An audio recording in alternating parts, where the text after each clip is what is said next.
I'm Fredrik Leilani, and I'm the filmmaker. And I'm Leilani Farha, and I'm the advocate.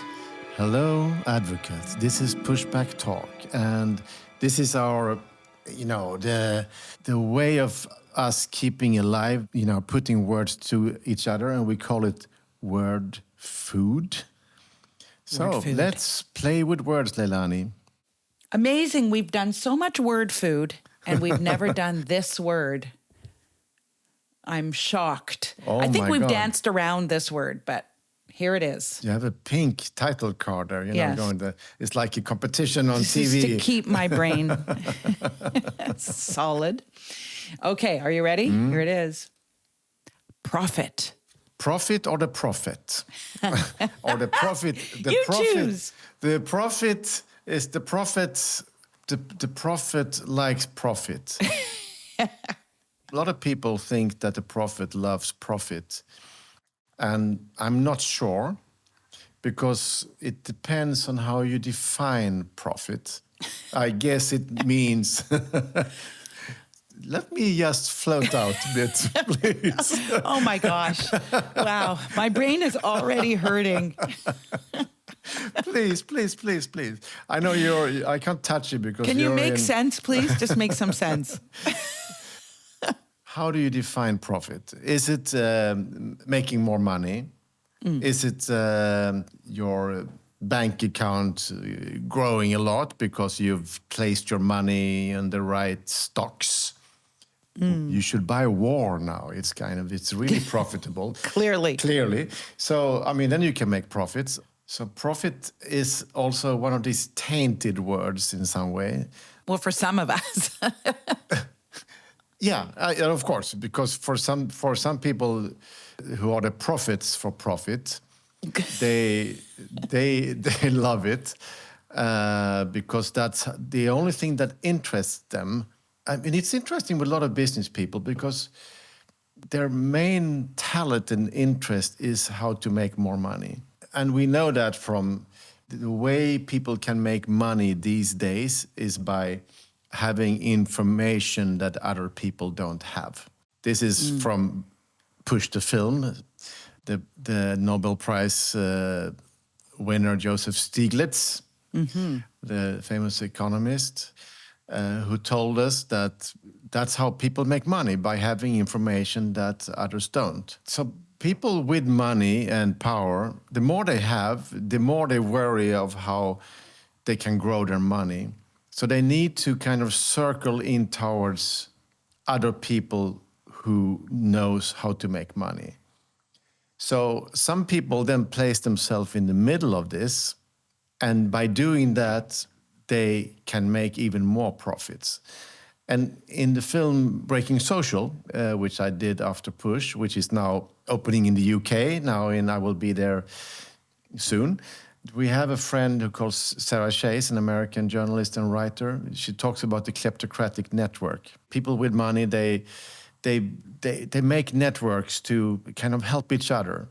And now, these days, with a small little affair called the Epstein affair, the kleptocratic network is like totally clear. Exposed. And there is a lot of focus on them raping young girls, and there should be a lot of focus on them raping young girls.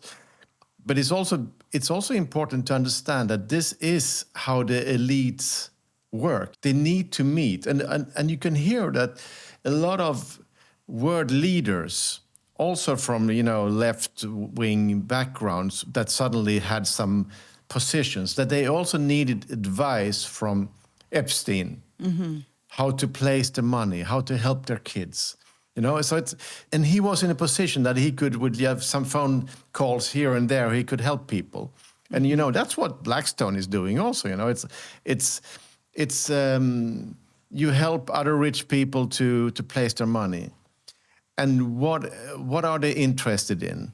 Where can they find profit? They find profit in undervaluated assets.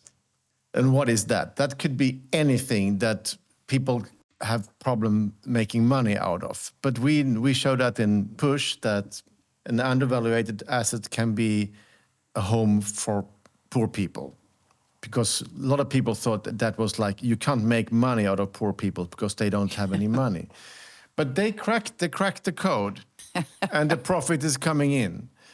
And I think that's really interesting. But I think we should see the Epstein story connected to this kleptocratic network. That's exactly what came to my mind when the Epstein files, all these got released, was very much Sarah Chase talking about these networks. And I actually decided a couple of weekends ago to go to the Department of Justice website where the Epstein files are located now and just search up some names of people that I know through the housing industry, the real estate industry. So I looked up our friend Stephen Schwartzman and Tom Barrack, who was head of Colony Capital. He's all over the Epstein files. And Schwartzman is there courting Epstein. And I didn't look to see about this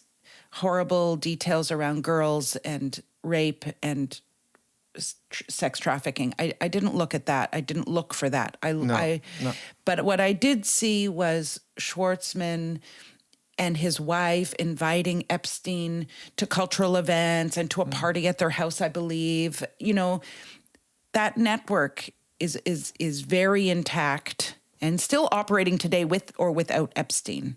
Yeah, and I think there's been some amazing leaks, the Paradise Papers, the Panama Papers and so on, that there are, that's different kind of documents, but it's also giving us an insight in how the corrupt elites are operating, and that the corrupt elites are people that are in every society are quite well known, personalities. It's also this idea of putting profit before everything. I mean, after 2009, people knew what Epstein was all about. I mean, it was, there was a case against him.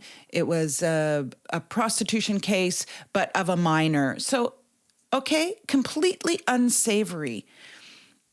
And yet, you see emails, how are you doing? I hope you're okay.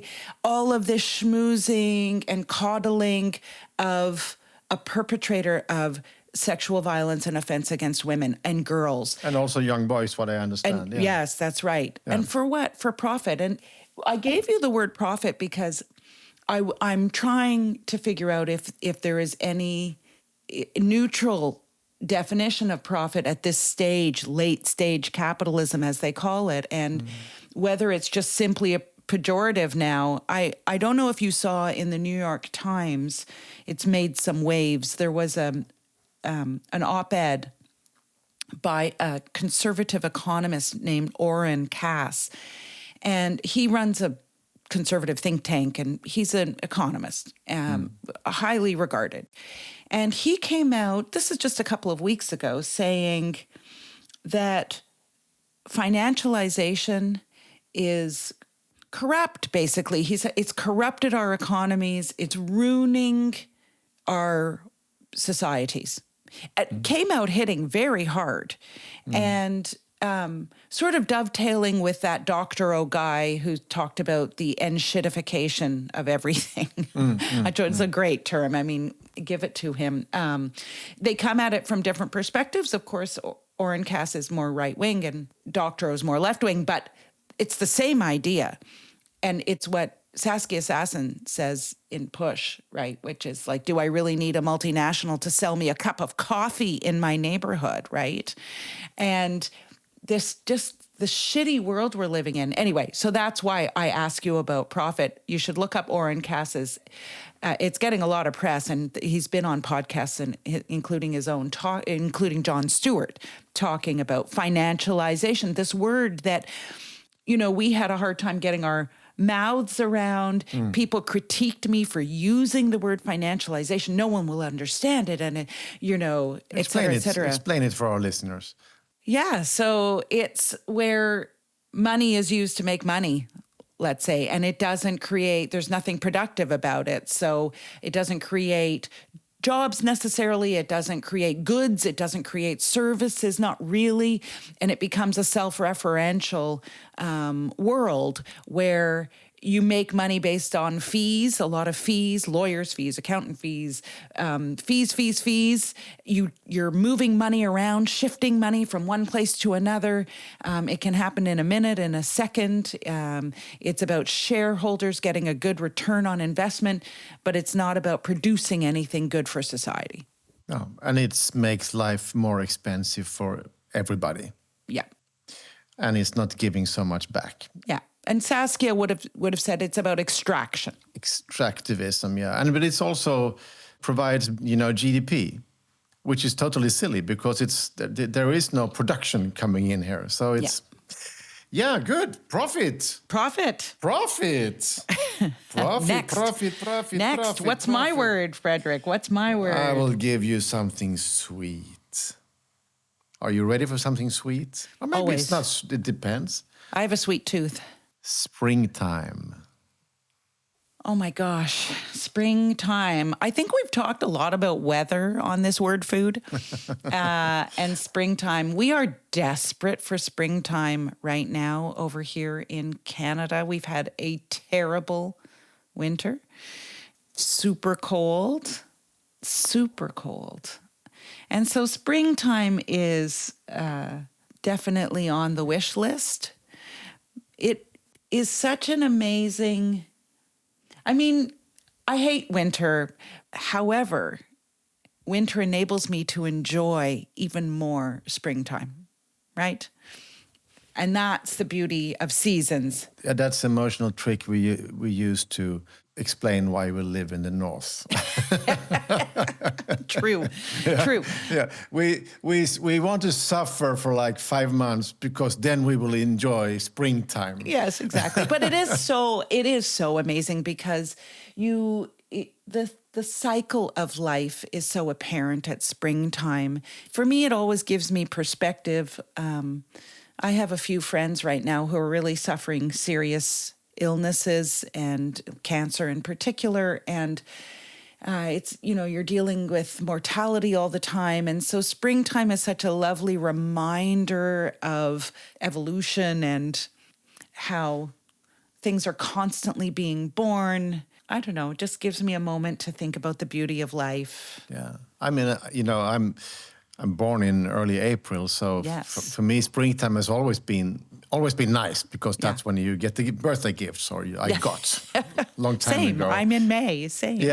So but it's for me, it's very much about hope and the awakening of hope. Yeah. Because now, this morning, it's actually we also over here we have the coldest winter in many, many years.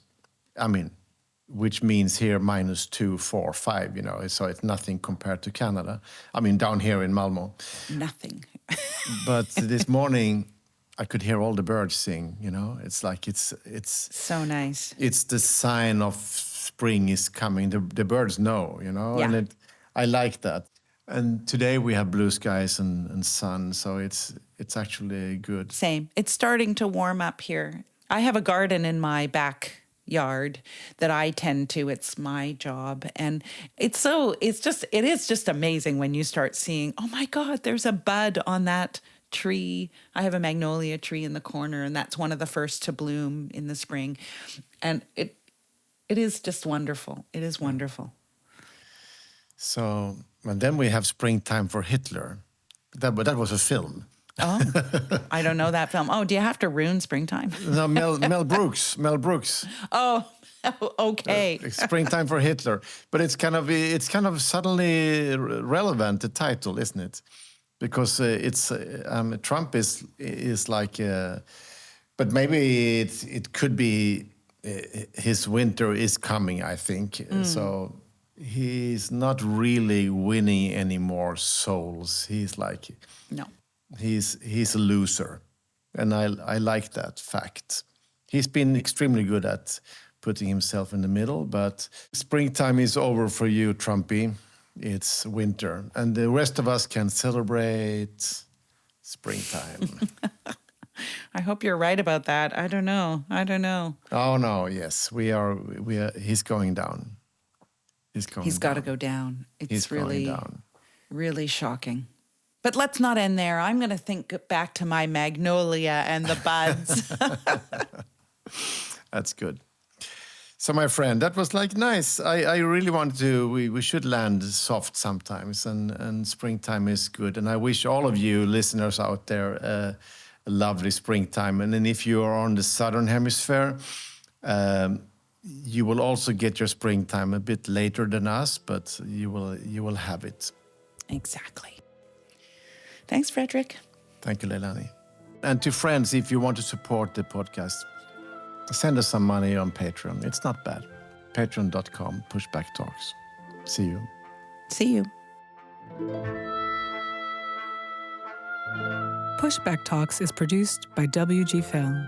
To support the podcast, become a patron by going to patreon.com/pushbacktalks. Follow us on social media at make_the_shift and push_the_film. Or check out our websites, maketheshift.org, pushthefilm.com, or breakingsocialfilm.com.